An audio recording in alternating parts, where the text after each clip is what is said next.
Magandang araw po mga kawangis ko. Kung saan man sulok ka man ng mundo, ito ang inyong lingkod, Anton Olson. Sa mga kapwa ko OFW dyan sa Middle East, Yumkin, Said, sa mga nakasubscribe na sa akin, Shukran Kader. Ngayon po yung actual na paghuli kay retired General Pokes na galing siya sa Thailand, kung hindi ako nagkakamali, na hinuli ng Cagayan. Ang paghuli sa kanya ay Cagayan paghuli kay Tatay Digong na hindi binigyan ng due process. Tingnan nyo, nakikiusap yung mga attorney to Fascio, pati ang isa pang attorney na pwedeng makipag-usap bago dalhin siya doon sa pihitan kung saan man siya ilalagak, kung saan pa siya dadalhin doon. Pero hindi pinayagan, talagang diretsahan. Parang wala silang pakialam kung may batas man o wala. Ito, panoorin po natin ang actual na video na paghuli kay retired General Pokes. Ayun, nakaano. Nakaposas? Lawyer! Lawyer na! Kakasabi ka ng lawyer niya! Lawyer! Abogado kami! Abogado! Lawyer! Lawyer!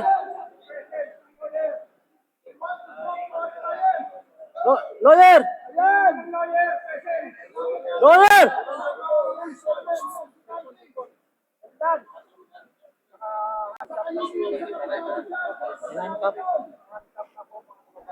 So ayan, nag-rest na siya.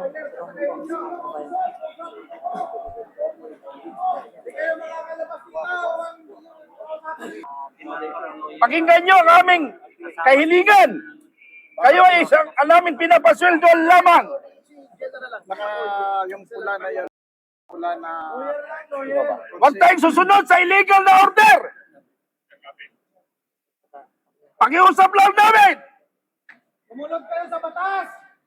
Huwag tayong susunod sa illegal. Sundin natin ang proseso. Kayo mismo lumalabag sa batas. Kayo ang nakapagpatay. Hindi mali. Dapat marinig nyo, maintindihan nyo, sinasabi namin. Simple lang naman, lawyer. Pakitali lang po. Makipag-usap ang lawyer to lawyer. Hindi ito optional. Karapatan ito. Hindi po ito pakiusap. We are not requesting. We are... lang naman. Lawyer lang naman. Kailangan lang siyang kausapin ng lawyer para walang gulo. Sige, subukan kami nung magpakausap. Ayan, at least media, nakita nyo. Hindi media lang. Taong bayan. Narinig nyo, taong bayan. Hindi na umitira lang batas. Yung lawyer, ayaw patuloyin. Ito ang tinatawag batas militar, silently. Hindi na susunod ang tamang proseso sa batas. Violation po yan ng constitutional right. Yung ina-arresto ninyo.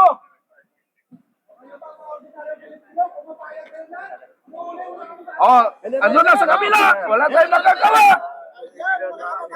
Yan, mga kababayan, hindi tumutupad sa batas. Ang gobyerno nito. Kayo mga kapulisan.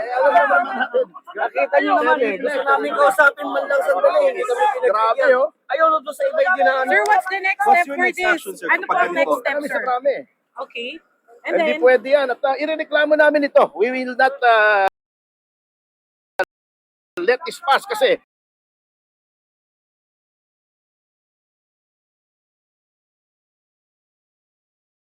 Ayan, mga kawangis ko.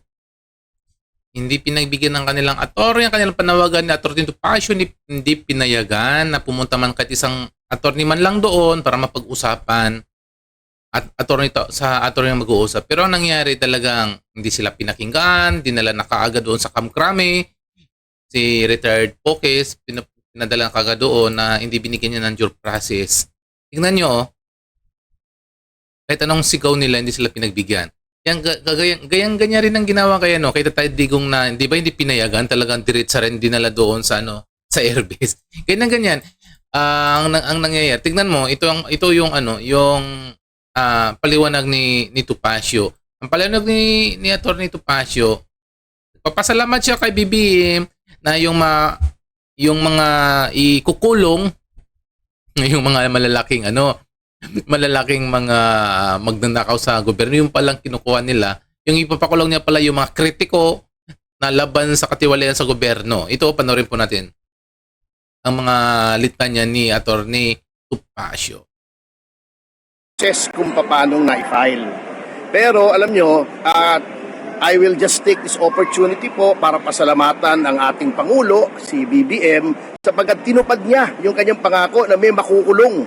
Pero mali po yung pinakukulong. Hindi po yung mga nagnanakaw, kundi yung mga nagpoprotesta sa pagnanakaw. So, sir, medyo nagkamali po yata kayo, Mr. President, kung sino man pong nag-advise sa inyo na mag-proceed against General Pocis na bineventilate lamang po naman niya yung saloobin ng mga pangkaraniwang Pilipino. Kung sino mang nag-advise po sa inyo doon, bangag po yun. Tanggalin niyo po yung nag-advise sa inyo. Sir, may we know kung bakit nasa labas ng bansa si General Pocis? Vacation po. That's all I can say kasi he wants his privacy to be respected. Technically, sir, is surrender ba to? O paano ba ito mangyayari? Ito po ay arrest kasi kukunin siya rito. Ngunit immaterial naman po kung na-aresto o na-surrender. Ang importante po ay yung right to post bail ay atin pong ma-honor ngayong araw na ito. Attorney, mahina ba yung kaso para sa inyo?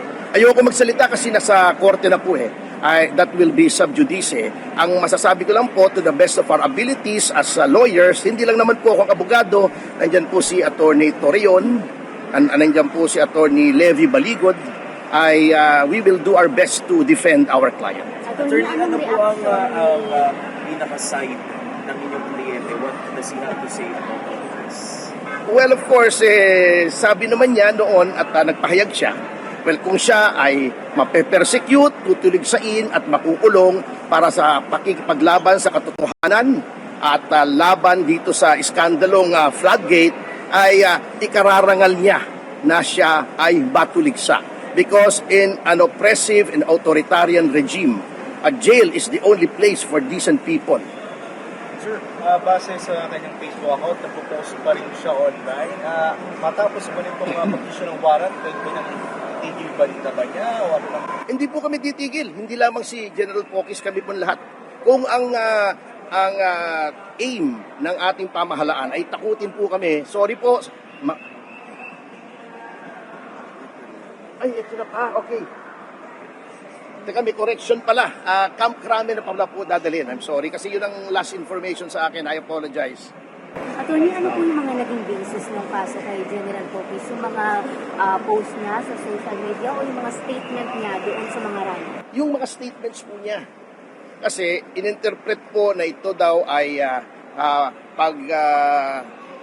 pag-i-incite o panghihikayat para ang mga tao ay huwag galangin ng gobyerno at ang ating mga nasa active service na mga opisyal ay i-withdraw yung suporta. Pero ayoko na sana magsalita dyan, ngunit in general terms, kung titignan nyo po, wala pong ganong intensyon at wala pong ganong meaning that should be ascribed to those statements. Attorney, can you tell us more about doon sa meeting nila ng mga retired general sa panguna ni Pocis po? Kasama sila General Towner? Wala po ako roon so I cannot tell you. Kung ano mang... Ayan ang mga kawangis ko. Yan na po ang nangyayari sa paghuli kay retired General Pocis. Walang due process na binigay. Ano ba nangyayari ngayon sa administrasyon ngayon? Isa-isayin nila talagang uhulihin yung mga kritiko na laban sa administrasyon. Hindi naman magandang ginagawa ng administrasyon Pabagsak na pabagsak ang ekonomiya, wala pa nangyayari. Diba? 3 years na siya. Wala pa rin nangyari sa Pilipinas. Sobrang kahirapan. Ngayon, ang tumutulig sa kanila, sa kanilang administrasyon, ginagawa nilang pang gatong. Paano yung mga ordinaryong mamamayan na katulad sa atin? Siguro, hindi na tayo papapuntahin sa hindi na tayo papapuntahin sa mga presento. Kung saan na lang tayo itatapon, di ba? Kaya yan muna mga Mga kawangis ko, yan muna ang update natin sa ngayon. Sa mga hindi pa nakasubscribe dyan, please subscribe my channel and likes din sa mga videos ko. Sa ngayon, masalamin. Bye-bye.